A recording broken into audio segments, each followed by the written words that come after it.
안녕하십니까. 전주사는 김수일입니다.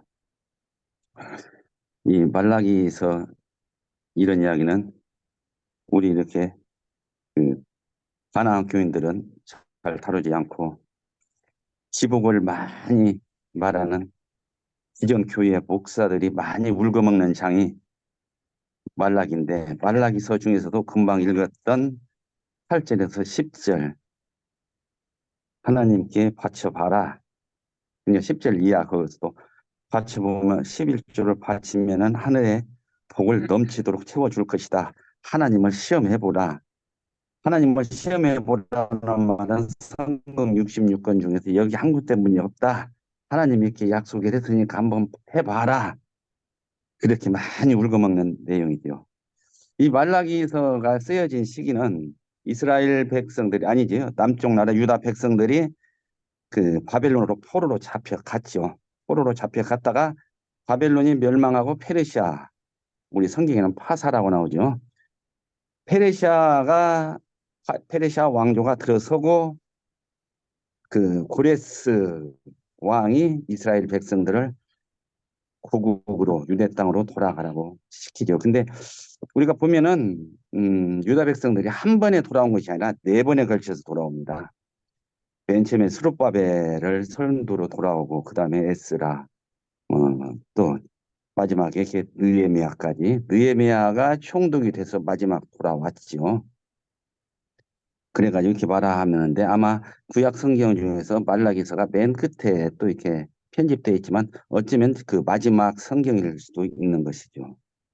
그런데 우리가 아까도 말씀드렸던 것처럼 이 11조 이야기가 나오는데 그러면은 목사들이 우리에게 11조 하라 11조 하라 말라기의 성경에 이렇게 적혀 있지 않느냐 이렇게 외치거든요. 그러니까 성경 내용을 이렇게 보면은 그러거든요. 이렇게 써 있거든요. 그러니까 11조를 해야 하는가 보다 하는데 이 말은 유다 백성들에게 말라기 선지자가 유다 백성들에게 한 말이 아니라 누구에게 한 말이냐면은 말라기서 1장 6절을 보면 내 이름을 멸시하는 제사장들아 제사장들에게 말한 겁니다. 그리고 또 2장 1절에 보면 너희 제사장들아 이 말라기서는 이스라엘 백성들에게 주는 말이 아니라 그 당시 집권자였고 지도층이었던 제사장들아 너희가 들어라 이렇게 하는 말이거든요. 그 느헤미야는 이렇게 돌아와 가지고 그 성전도 건축하고 이스라엘에 무너진 그 둘레 성도 쌓고 이렇게 했던 위대한 그 지도자죠. 느헤미야가. 그 느헤미야는 그러면서도 그 페르시아의 그 왕 밑에서 술 맡은 관원을 그런 중채에 대한 책임을 맡고 있었던 사람이죠. 그러니까 그 페르시아 왕이 느헤미야를 이쁘게 봐가지고 야, 네가 왜 이렇게 근심이 많냐? 그러니까 우리나라가 유대 나라가 이러고 이렇습니다. 그러냐? 네가 총독이 돼서 한번 가봐라. 가서 네가 한번 그걸 정비하고 와라 그랬거든요. 그래서 느헤미야가 이렇게 유다 땅에 와가지고 정비를 싹 해놓고 또 다시 그 페르시아로 돌아갔죠. 그랬는데 그 시기에 이제 유다 땅에 이제 처음에 이렇게 포로에서 돌아오고 했으니 뭐 얼마나 먹을 게 많았겠습니까? 재물이 많았겠습니까? 참 힘들고 어려운 생활을 했겠었죠. 그런데 그 가운데서 어떻게 열심히 신앙생활을 하고 있는데 아까도 말했지만은 그 제사장들이 이제 못된 짓을 많이 했죠. 여기 보면은 막 하나님한테 바치할 때 온전한 것을 바치하는데 온전한 걸 바치지 않고 막 저는 것, 병든 것, 뭐 이런 문제 있는 것들을 갖다 막 훔, 훔친 것, 막 도둑질한 것 이런 것을 갖다 하나님한테 바치는 거죠. 정상적인 것을 바치는 것이 아니라. 그러니까 이것을 인용해 가지고 예수께서도 요한복음 2장에 보면 이런 말이 있잖아요. 내 아버지의 집을 상사하는 집으로 만들지 말라. 그러면서 양떼 그 병 들고 흠 있는 그 양떼를 파는 사람들을 막 그 양을 흩어버리고 돈 환전상하는 사람들 흩어버리고 막 엎어버리고 막 이런 상황이 있었잖아요. 근데 여기서 말라기가 이 말을 하게 된 동기가 왜 그러는가? 그 동기를 한번 보겠습니다. 성경에 관주 성경이라고 있는 분들이 있을 거예요. 관주 성경이라는 말은 관주라는 말은 쉽게 말하면 보배, 우리 속담에 보배가 뭐 서말이라도 아니 뭐 끼어야 보배라고 뭐 그런 말 있잖아요. 그게 관주라는 말은 보배를 이렇게 어떤 줄에다 끼었다. 그래서 관주인데 성경에 보면 이렇게 관주 성경이 있는데 혹시 여러분들 본다면은 그 말라기서 8 아니야 우리 3장 8절 이하에 보면은 너희는 나의 것을 도둑질하고도 말하기를 우리가 어떻게 하나님의 것을 도둑질하였나이까 하는 도다 해놓고 그다음에 이는 있는데 거기 보면 동그라미 영이 쳐졌거든요. 그게 관주거든. 영을 그 옆에도 가서 보면은 영을 따라가서 보면은 비 느헤미야 13장 10절 그렇게 써놨어요. 이게 느헤미야 13장 10절을 보라 그런 말이거든요. 거기에 이와 같은 내용이 적혀 있는 거예요. 그래서 여기서 13장 10절만 보는 것보다 조금 길더라도 제가 13장 느헤미야입니다. 느헤미야 13장 4절에서부터 한 11절까지 제가 읽어 드리겠습니다. 4절부터 이전에 우리 하나님의 전에 방을 맡은 제사장 엘리야십이 도비야와 연락이 있으므로 여기서 도비야가 누구냐면은 그 당시에 거기에 기존에 남아 있었던 그 암몬 족속, 모압 족속 아니면 그 남아 있었던 족속들의 우두머리거든요. 그 어쩌면 그 느헤미야와 완전히 반대 세력이거든요.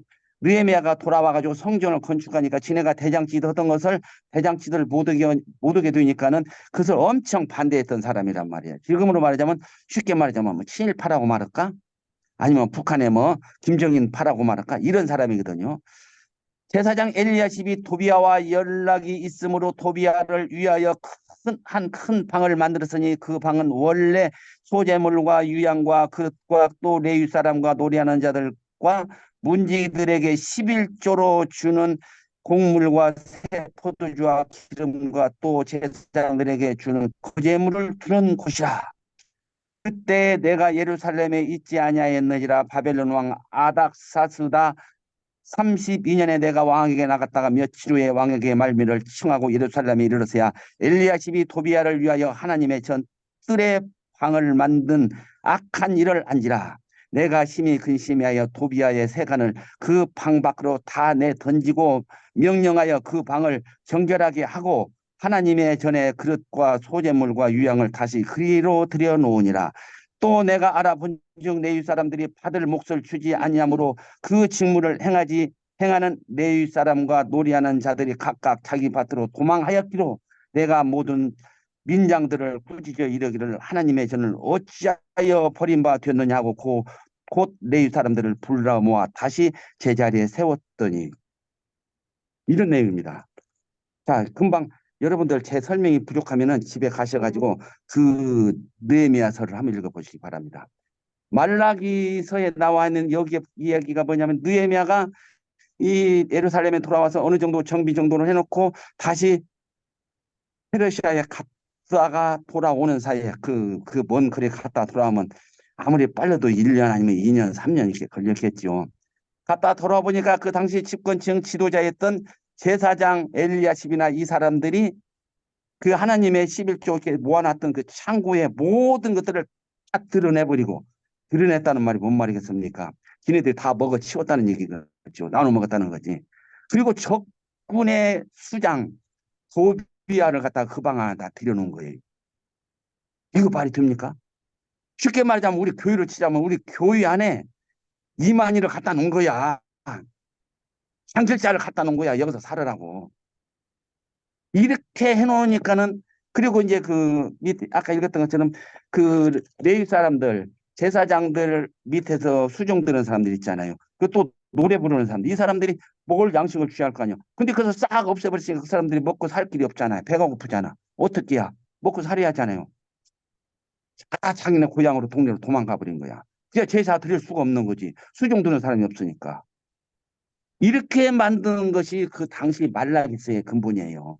근데 이 근본적인 것은 알지 못하고 그냥 11조 바치라 11조 바치라 11조를 빼먹은 11조를 다 없애버린 허비아빈 그 제사장들에게 욕을 하는 겁니다. 나무라는 겁니다. 지금 우리 개신교에서 지금은 많이 줄었지만 11조 안 하면은 하나님께 벌 받고 내가 이번 달에 11조를 안 했더니 내가 교통사고 나갖고 내 아들이 아파가지고 딱 11조만큼 돈 들어갔어. 하나님은 어떤 방법으로 든지 11조를 받아가시는 분이야. 그렇게 말하잖아요. 우리 교회 목사들 11조 받아가지고 자기를 위해서 뒷돈 빼돌리고 자기 배불리 먹고 자기 아들, 딸 유학 보내고 그것이 지금 여기 엘리야십이나 이 사람들이 했었던 것 똑같은 짓 아닙니까? 우리가 지금 누구를 원망을 해야 할 것인지 11조 창고를 이렇게 텅텅 비워놓게 하고 돈 드는 것은 다 자기네들이 먹고 그리고 창고가 비어가지고 11조가 없으니까 하나님 앞에 제사를 제대로 못 드렸던 그때 당시 상황 이것을 말라기가 책망을 하는 겁니다. 그 당시 이스라엘 백성들을 책망하는 것이 아니라 그 책임자에게 지금으로 말하면 우리 성도들이 하나님 앞에 헌금 안 바쳐서 교회가 안 돌아간다고 뭐라고 말씀하시는 것이 아니라 너네 목사들이 몽땅 받아 먹고 너네들 배만 불렸기 때문에 지금 하나님의 교회가 요 모양 요꼴로 돌아간다. 이렇게 말하는 것이죠. 여기서 지금 제가 30분까지 말하는데 약간의 시간이 있으니까 조금 이 이야기와는 다른 얘기인데 한마디 하겠습니다. 뭐냐면은 조금 우리 종교와 다른 얘기인데 우리가 잘 아는 불교의 명진 스님이라고 있죠. 그분이 불교에서 지금 얼마 전에 죽은 자승하고 대책 관계 있을 때 자승한테 쫓겨났죠. 쫓겨나면서 승적 가지고 박탈당한 그분이죠. 그분이 얼마나 꼿꼿한 분인가 모르죠. 명진 스님이. 그분이 젊은 시절에 해인사에서 있는데 원주를 잠시 맡아봤습니다. 원주를 맡아볼 사람이 없어갖고 원주가 뭐냐면은 그 교회 살림살이 먹거리 담당하는 사람이에요. 시장에 가서 시장 바다가 그, 그 절에 있는 스님들이 먹을 수 있도록 이렇게 잘하는 그런 일인데 자기가 하기 싫었는데 하라고 해서 어떻게 해가지고 전에 사람이 하는데 돈을 이만큼 주는데도 한창 반찬이 부실하니까 허름하게 나오니까는 그 사람을 잘라내버렸어. 잘라내고 새로운 사람을 세우려는데 세울 만한 사람이 없으니까 명진 스님이 맡았는데 자기가 이제 자기와 같이 일하는 사람 거사라고죠. 처사라고 두고 같이 차를 타고 대구 칠성시장을 갔답니다. 칠성시장에 갔더니 어떤 시장에 가서 딱 보니까 가니까 같이 갔던 처사가 여기가 우리 단골입니다. 여기로 가십시다. 아니야, 나 여기 안 가. 다른 데로 갈 거야. 다른 데로 가라고 막 이리 오세요, 이리 오세요. 스님 이리 오세요. 이리 오면 내가 이렇게 해드리겠습니다. 그러면 그거를 안 갔어. 그럼 옆에 다른 상점으로 가니까 딱 물건 몇 가지를 짓고 나서 하니까 스님 영수증을 이렇게 별도로 드릴 테니까 아니면은 제가 영수증을 써드릴까요? 어떻게 써드릴까요? 영수증이? 그게 뭔 말이요? 그랬더니 통장 있는 대로만 써줘요. 그러고 왔어. 그리고 몇 군데를 돌아가니까 가는 데마다 다 그러라는 거예요. 스님, 영수증 어떻게 써드릴까요? 아니면 백지 영수증을 드릴까요? 그러고 돌아오면서 같이 갔던 처사에게 물어본 게 그게 뭔 말이요 도대체? 그랬더니 사실 그러는 거예요. 스님 그걸 모릅니까? 하면은 장사꾼들이 배추를 100포기 샀으면 200포기 샀다고 하고 한 포기에 1,000원씩 샀으면 2,000원씩 샀다고 하고 그러면 남는 돈이 스님 돈 아닙니까? 그럼 갖고 스님 노후 자금도 만들고 스님 정치 자금도 만들면 되는 겁니다. 그렇게 하라 그 말입니다. 그러면 지금까지 그렇게 했단 말인가? 그러면 다들 그렇게 했죠. 그렇게 하니까 돈은 100만 원 쓰면서도 시장은 한 20만 원, 30만 원치 사갖고 오니까는 반찬이 이렇게 부실했던 것이죠. 스님은 그렇게 하지 말고 한 100만 원 갖고 가면 한 60만 원, 70만 원치만 쓰셔도 반찬이 풍족하게 잘 돌아갑니다. 그러냐? 알았다. 그리고 돌아와가지고는 그 사람들은 대중공사라고 하죠. 스님들을 다 모아놓고 막 그걸 까발렸어요. 까발렸고 막 난리를 내버린 거지. 이럴 수가 있냐고. 근데 그때 당시에 성철 스님은 그 위에 산 꼭대기에 명련함이라고 해서 혼자 계시는 거지. 그 밑에 상황을 모르는 거지. 이런 상황 돌아가는 걸. 그러니까 어떻게 했다가 그 스님 걔도 들어간 거지. 성철 스님이 그 소리를 듣고 내려와 가지고는 대중공양이라고 죠. 승려들 다 모아놓고 우리로 말하자면 설교를 한 거죠. 설교를 하는데 이제 무슨 설교를 하냐면은 가사장삼을 입고 이게 그 승려들이 입는 옷이지요. 가사장삼을 입고 돌아다니면서 도둑질하는 놈은 부처님을 도둑놈으로 만드는 것이고 이 절간에 살면서 도둑질하는 놈은 이 절간을 도둑놈의 소굴로 만드는 것이다. 그렇게 일가를 했죠. 그 내용을 내가 전에 오래전에 글을 읽었어요. 어느 책에서. 그 글을 읽고 이야, 정말로 불교하고 나하고는 이제 다른 타종교지만 참 훌륭한 분이다. 명신 스님도 훌륭하지만은 성철 스님도 훌륭한 분이다. 근데 우리 교회 안에서 물론 이렇게 외치는 소리가 있지만 적은 사람들 몇몇 개혁적인 목사들은 이런 말을 하지만은 큰 목사들 예를 들자면 총회장을 지낸다든지 이런 큰 목사들은 이런 하기야 자기가 도둑놈인데 누구한테 도둑놈이라고 하겠습니까? 이런 말을 하는 사람이 없죠. 자, 제 말씀은 여기까지 하겠습니다. 이상입니다.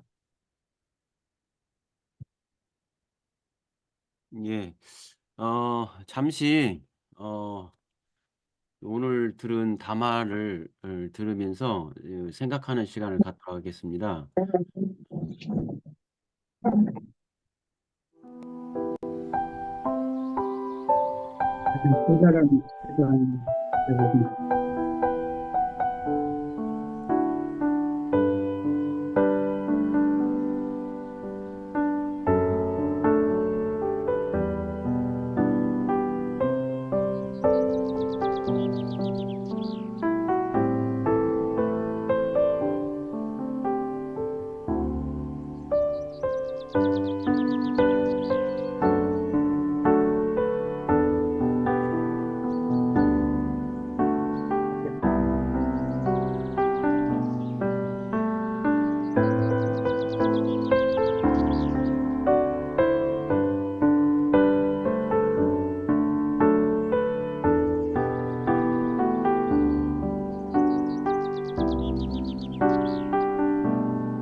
예, 오늘 담화 감사합니다. 말라기가 말하는 11조에 관해서 어느 학자의 식견에 못지않게 깊은 이야기를 해주셨습니다.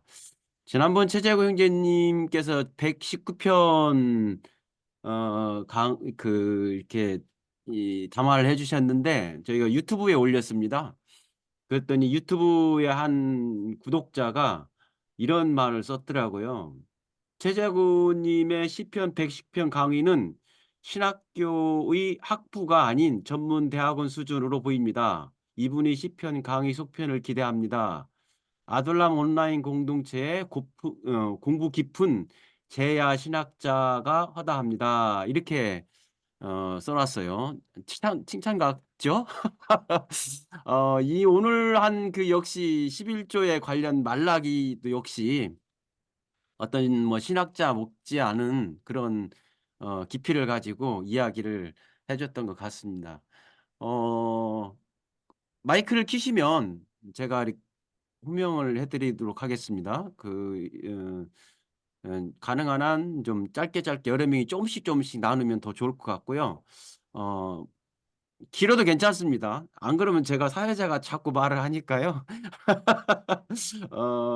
이 11조에 관련해서는 뭐 우리 그 구약뿐만 아니라 신약에도 나오죠. 그래서 제가 신약에서의 11조를 한번 찾아봤는데 이 11조가 있었죠. 이게 몇 번에 이제 11조가 나오는데 거기에 보면 어, 누가복음하고 마태복음에 나와요.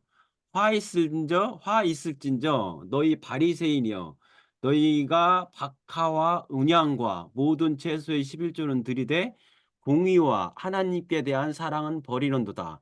그러나 이것도 행하고 저것도 버리지 말아야 할지니 라고 쓰여 있어요. 그러면 결국은 우리가 생각하기를 예수님도 11조를 강조하지 않았냐?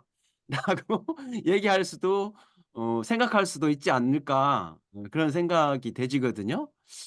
그래서 한때 인제 이걸 가지고 사람들이 시험을 많이 당하죠. "야 그래 구약은 뭐 그렇다고 치더라도 신약에서 예수님도 이렇게 이것도 행하라고 하지 않았냐?" 이렇게 얘기할 수도 있었을 텐데 이거에 대해서 저도 나름대로 의문을 갖고 있는데 에 오클랜드의 신성남 원장님께서 이거에 대해서 잘 얘기를 해 주셨더라고요, 이 책에서. 11조 장사는 끝났다. 막 거기에서 이렇게 해 주셨는데 뭐 제가 얘기하는 거 읽어 가지고 오래전에 읽었던 걸 얘기해 주는 것보다 뭐 11조에 관련된 책을 하나의 책을 만드신 분이 더 약간 얘기를 여기 계시니까 얘기를 해 주시면 어떨까 그런 생각이 있는데요. 어떻게 집필하신 우리 저자이신 신성라 형제님 어떻게 가능하시겠습니까? 예.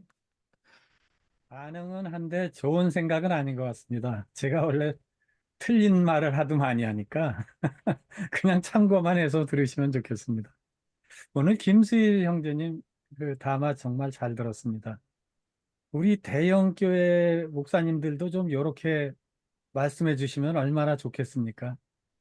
어, 아주 시원하게 핵심만 짚어서 잘 말씀해 주셨고요.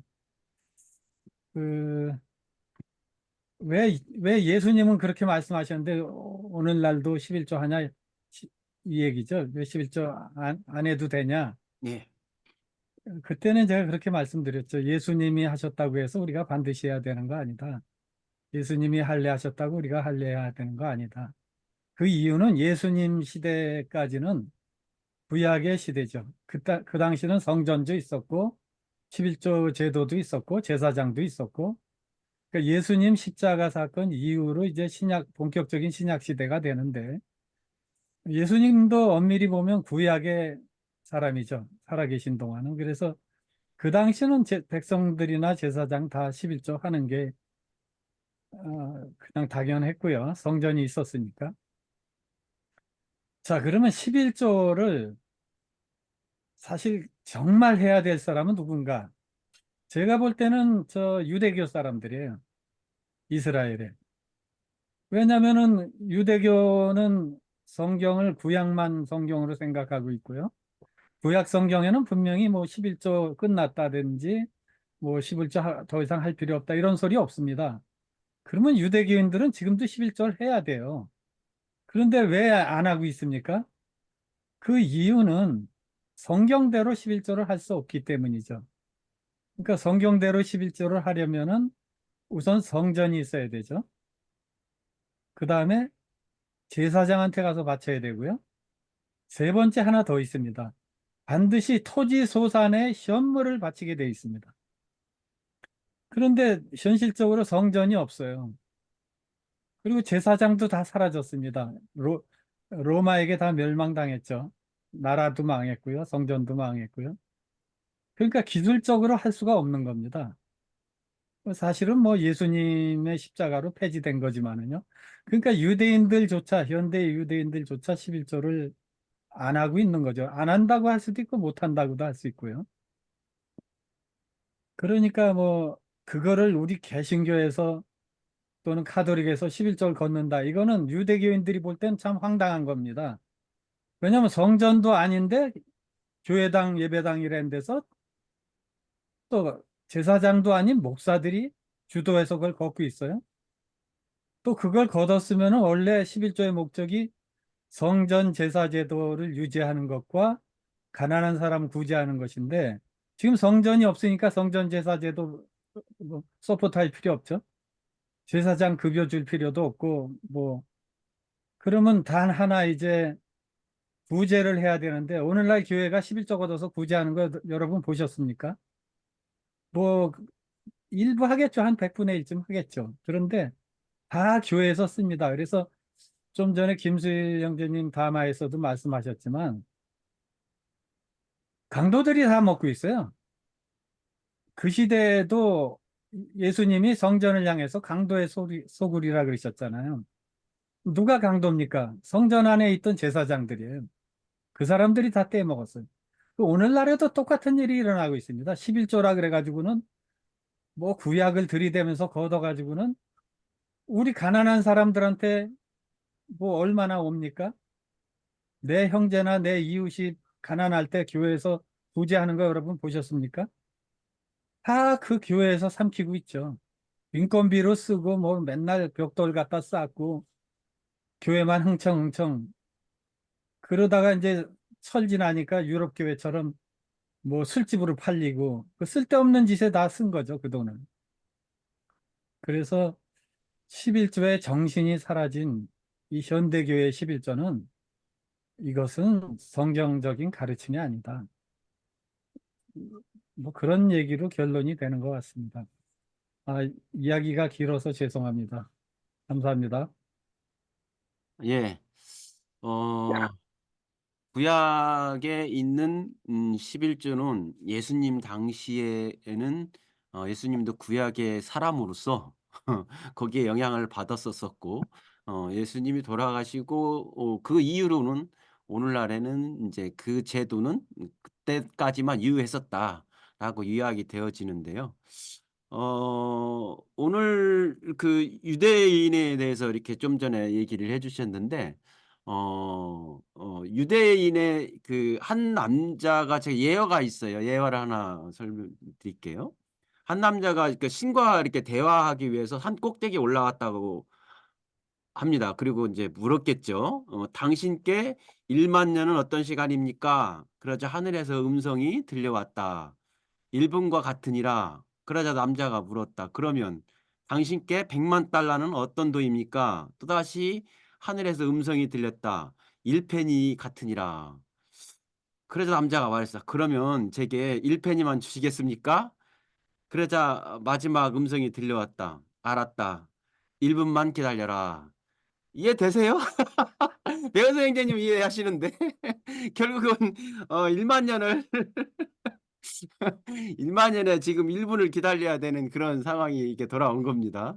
유대인의 어떤 그 저기 생각 훈련에서 제가 지난주에 책을 한번 읽었는데 갑자기 유대인이 나와서 생각나서 하나 읽어 드렸습니다.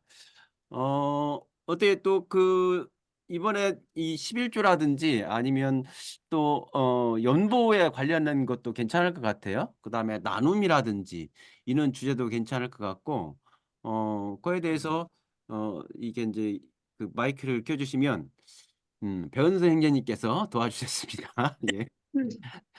네. 제가 이제 신앙을 배운 무교회에는 11조라는 게 없습니다. 교단이 없고 11조가 없고 성직자도 당연히 없고요.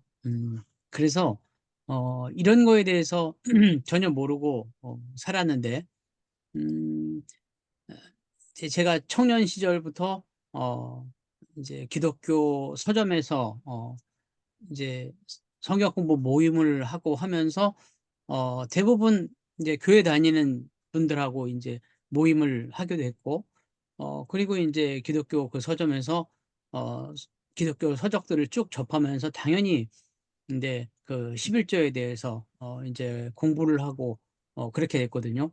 근데 제가 배운 이제 11조에 대한 개념은 그렇습니다. 뭐냐면 아 우리가 우리 몸이 우리 것이 아닌 것처럼 그 물질 역시도 우리 것이 아니라는 거죠. 하나님께서 지으셨고 하나님의 것이라는 거죠. 그래서 11조를 나의 것 10개 중에서 하나를 하나님께 돌린다라는 개념이 아니라 하나님께서 잠시 나에게 맡긴 것 그러니까 내가 쓸 수 있도록 하신 하나님의 것 중에서 어 극히 일부를 다시 하나님께 돌린다. 그런 개념으로 봐야 된다는 거죠. 그러니까 똑같이 10분의 1을 뭐 교회에 내든지 아니면 어디 헌금을 하든지 그렇다고 하더라도 나의 것 중에서 10분의 1을 낸다라고 하는 것과 하나님의 것 중에서 하나님께서 나에게 사용하도록 하신 것 중에 10분의 1을 다시 돌린다라고 하는 것은 전혀 다른 개념이라는 겁니다. 그래서 그런 생각의 전환이 필요하다. 그런 말씀을 읽었거든요. 그래서 저는 그런 관점에서 11조를 접근해야 된다. 나의 것 중에서 일부를 하나님께 드리는 것이 아니라 원래 하나님의 것, 내 몸조차도 하나님의 것인데 그 중에서 나에게 사용이 허락되었던 것 중 일부를 그거를 일정한 용도로 하나님께 드린다. 내가 이것을 드림으로써 하나님이 먹고 살 수 있게 된다? 그건 전혀 오만인 거고, 그러니까 그 생각이 굉장히 중요하다는 그런 말씀을 읽었습니다. 네, 이상입니다. 아, 예, 감사합니다. 아, 그러네요. 그 생각의 전환이고 나의 것보다는 내가 사용할 수 있는 것 중에서, 그러니까 우리 삶에서도 이게 예를 들면 어떤 각각 직업이 틀릴 거 아니에요? 직업 뭐 서비스업 중에서도 그거에서 나의 일 중에서 10분의 1을 이웃을 위해서도 쓸 수 있으면 어쩌면 좋을까? 그것이 어쩌면 하나님의 뜻일 수도 있다는 생각이 들고요. 문영훈 형제님하고 김재주 형제님이 마이크를 아까 문영훈 형제님 켰다고 그랬었어요. 근데 지금은 잠깐 끄셨네요. 김재주 형제님 해 주시고 문영훈 형제님 해 주시면 되겠습니다. 네, 앞에 말씀하신 분들, 특히 신성남 형제님 좋은 의견 하셨고요, 말씀하셨고요. 이제 잘 들었습니다. 근데 제가 제 의견을 말씀드리고 싶은 것은 제가 좀 성경적인 관점에서 좀 말씀드리겠습니다. 이 이스라엘 백성들에게 성전이 주어진 것은 그 목적이 결국 어, 대제사장으로 오신 예수님이 그 대속으로 이루심으로 우리에게 구원을 이루는 이 놀라운 이 복음을 이스라엘 백성들에게 계시하기 위해서 그 율법을 주셨는데 그 율법을 제대로 시행하기 위해서는 그 성전이 꼭 필요했지요.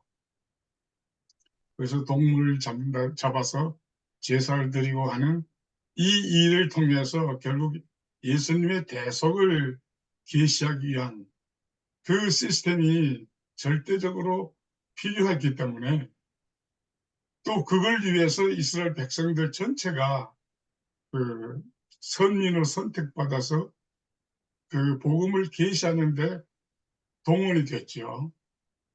그 중에서도 이제 제사장 레위족이 한 부족이 제사장 쪽으로 그 제사를 맡는 성전 일에만 도맡아서 하는 그 시스템을 그 하나님이 선택하셨기 때문에 그걸 돌리기 위해서는 결국 나머지 11 그 족속이 면밀히 살려야 되니까 그 시스템을 그걸 돌리기 위해서는 결국 10분의 1씩 내야만 가능했던 것이거든요. 그렇기 때문에 이것은 하나님으로서는 이 시스템이 절대적으로 필요했고 그래서 이것을 제대로 안 내는 사람은 아주 율법으로 엄격하게 다루는 그런 제도하에 있었기 때문에 그 말라기에서 서에서 본 것처럼 그것을 제대로 내지 않으면 저주를 하겠다 하는 그런 내용도 분명히 있을 수밖에 없는 그런 내용인 것 같습니다. 그래서 우리가 11조에 대해서는 그것은 결국 물론 조금 전에 말씀을 하셨다시피 그것은 모든 것을 하나님이 주신 것이고 또 구약 시대에는 하나님의 그 율법은 뭡니까? 그 그림자, 그 복음에 대한 그림자가 되는 그 율법대로 잘 따라서 행하면 그걸로 구원받는 건 아니에요. 그러나 그것을 따라 행하면 거기에 대한 대가로 그 물질적인 육신적인 그런 그 축복을 주시기로 약속이 되어 있거든요. 근데 이것은 오늘날 우리가 구원받고 하나님의 자녀로서 축복받는 이 영적 축복과는 질이 다른 것입니다. 그러니까 그 11조에 대한 그 개념이, 거기에 대한 제도가 내 말대로 11조를 내면은 내가 너희들한테 축복해 주겠다 하는 것이 바로 율법적인 개념에서 그런 물질적인 축복, 그런 세속적인 축복을 의미하는 것이죠. 그건 어쩔 수 없습니다. 그런데 그것을 우리가 오늘날에도 마치 하나님 말씀대로 순종하면 물질적인 세속적인 이런 축복을 받을 것처럼 생각하는 것은, 그것은 구약의 율법의 방법으로 받아들이는 것이다. 이렇게 저는 이해하고 있습니다. 이상입니다. 예, 구약의 그 율법을 지키기 위해서 어떤 면에서 성전을 지키기 위해서 성전의 관리를 위해서 필요했던 것이 이 11조였었고 또한 축복 그러니까 11조를 내므로써 축복을 받는 것은 구약의 어떤 그 물질적인 축복을 이야기하는 것이다라고 얘기를 마무리를 지어 주셨습니다. 문용호 형제님 마이크를 아까 켜셨다고 하는데요. 예, 말씀해 주세요. 너무나 무겁고 진지하게 가기 때문에 저는 뭐 가볍게 말씀드리겠습니다. 얼마 전에 그 친구, 열심히 교회 다니는 친구한테 11조는 낼 필요 없지 않느냐. 왜 그러냐면 군산 지역에는 11조 안 내면 교인 자격이 없다는 그런 쪽으로 지금 흐르고 있거든요. 그래서 11조에 대해서 옛날 왜 11조가 생겨나는가, 그 유대의 특수한 그러한 그 환경을 이렇게 설명해 주고 친구한테 11조는 지금 없어진 개념이다. 유대 나라의 그 당시에 특별한 상황에서 생겼던 그런 제도일 뿐, 지금은 우리가 오히려 국가에서 국민을 보호하고 있는 이 국가 시스템으로 가고 있는데 전 세계가 그 11조가 낼 필요가 뭐 있느냐. 그 11조 열심히 낼 바에는 그 내지 말고 자기가 내야 할 국민의 그 세금, 이것은 정해졌으면 그대로 내도록 충실해라. 그랬더니 그 친구가 그래도 성경에 쓰여 있는데 그럼 너 6월절 너 지키냐? 네, 그렇습니다. 그랬더니 하면서 그냥 말이 이제 이렇게 웃으면서 넘어갔는데, 지금 저는 진짜 구태의연한 그 교회의 그 제도 중에서 제일 문제가 되는 게 우리나라의 11조라고 생각하고 있거든요. 저는 그렇게 생각합니다. 오늘 말씀 잘 들었습니다. 예. 감사합니다. 어 아까 세금 얘기가 나왔는데 우리가 물건이라든지 이걸 사면 거기에 11조를 내요. 부가가치세라고 그래서 10%를 그 안에 포함돼서 항상 내고 있습니다. 한번 또 이렇게 성전으로 내면 12조가 되겠죠? 말이 안 맞는데. 아 우리 약간 좀 시간이 있는데요. 그 안미자 자매님 오랜만에 좀 교회 생활하면서 연보 생활이라든지 아니면 11조라든지 그런 것들은 어떻게 하셨는지 그 경험 좀 한번 얘기해 주시면 좋을 것 같아요. 오랜만에 이제 마이크를 안 끼셔서 한번 제가 지명해 드렸습니다. 부탁드릴게요. 네, 안녕하세요. 저 화성에 사는 안미자입니다. 네, 제가 오늘 김수일 형제님의 11조에 대해서 말씀을 참 잘 들었습니다. 정말, 어느 기존의 목사님, 목회자님들보다 오히려 더 훌륭한 말씀인 것 같습니다.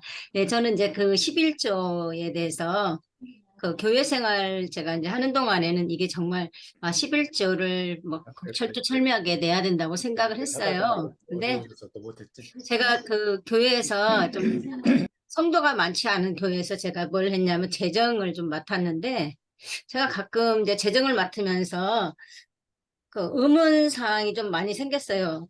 왜 교회 이게 성경적이지 않다. 11조가 성경적이지 않다는 게 아니라 이 헌금을 왜 목회자 중심으로 써야 되나? 이게 정말 구제를 위해서 써야 되지 않을까? 이런 생각을 좀 많이 했고요. 정말 가난한 사람이 교회 성도가 있는데 그 사람한테까지 이제 이렇게 헌금을 내는 것도 좀 그런 것 같았고요. 그다음에 그 목회자들한테 쓴다는 게 무슨 뜻이냐면 그 잘 자란 뭐 그 현금도 많이 나오지 않았어요. 1년에 해봤자 뭐 1억도 안 되는 현금이었는데 그 돈을 가지고 그 뭐 목회자한테 이제 잘 자란 거라는 건 이제 보험료라든지 그다음에 뭐 하다못해 화장품까지 화장품도 네, 그 목회자 화장품값 또 목회자 영양제 뭐 또 어떻게 어디 또 뭐 말은 성지순례라고 해요. 그래서 성지순례 간다고 하면 비행기싸 이런 쪽으로 이제 뭐 돈이 좀 많이 들어간 것 같아요. 그래서 그리고 또 우리가 교회에서 보면은 제가 이제 그 교회 말고 다른 교회도 다녔는데 교회에서는 그 11조 말고 구제 헌금도 또 내거든요. 그래서 제가 가끔 지금도 그 생각이 드는데 11조로 구제를 하는 게 아니라 구제 헌금으로 구제를 하고 있거든요. 그럼 결국 11조는 어디에 쓰이냐? 바람직하지 않은 것 같다 이렇게 생각이 듭니다. 예, 고맙습니다. 목소리 듣고 싶기도 하고 어떻게 해서 이렇게 생활하셨는지도 궁금해서 이렇게 마이크를 켰고요. 좋은 이야기 감사합니다.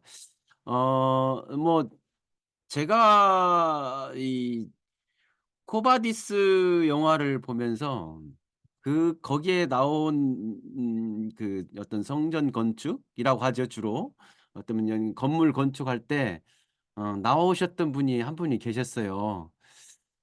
근데 지금 이 상태가 별로 목소리가 별로 상태가 안 좋으셔서 어 좀 어려우실 것 같은데 아마 그 기회도 연부에 대해서 말을 한번 하라면 뭐 2 등 가라면 서로 하지 않을까 그런 생각이 드시는데요. 좀 건강이 별로 안 좋으셔 가지고 생략을 하도록 하겠습니다. 어 강정희 자매님 어떻게 이 연보나 11조에 관해서 어떻게 다른 어떤 생각이 있으셨을까요?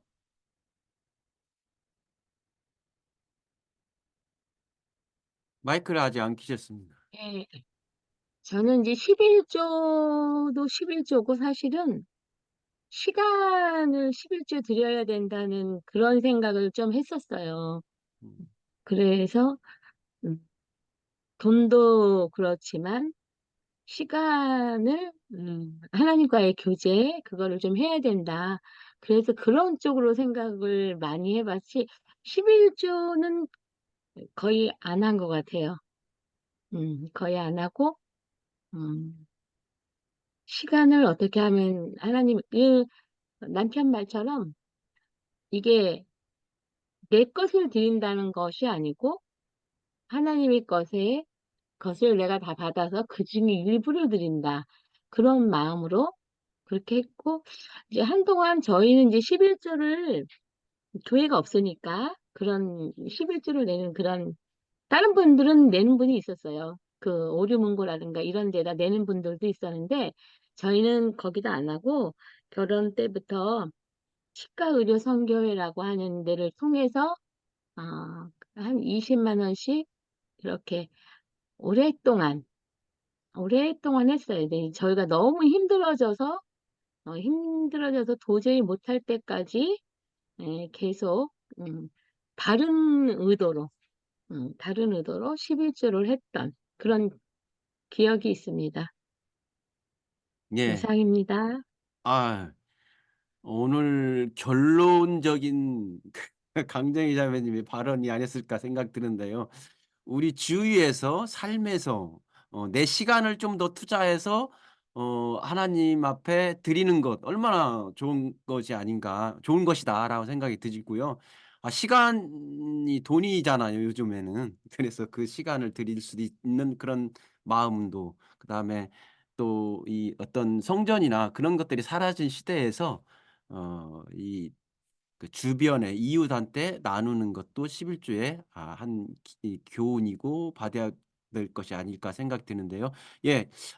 김소영 형제님 마무리해 주시고요. 기도해 주시고 해 주시면 끝내겠습니다. 예, 여러 의견들을 잘 들었습니다.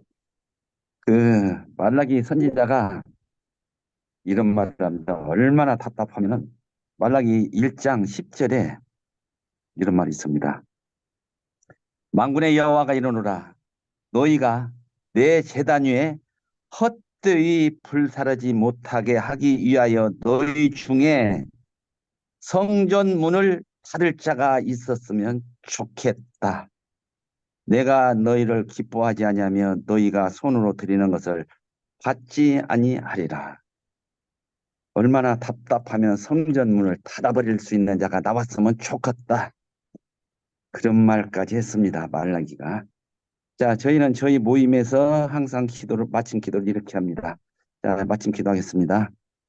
주 예수 그리스도의 은혜와 하나님의 사랑과 성령의 교통하심이 우리 무리와 함께 있을지어다. 아멘.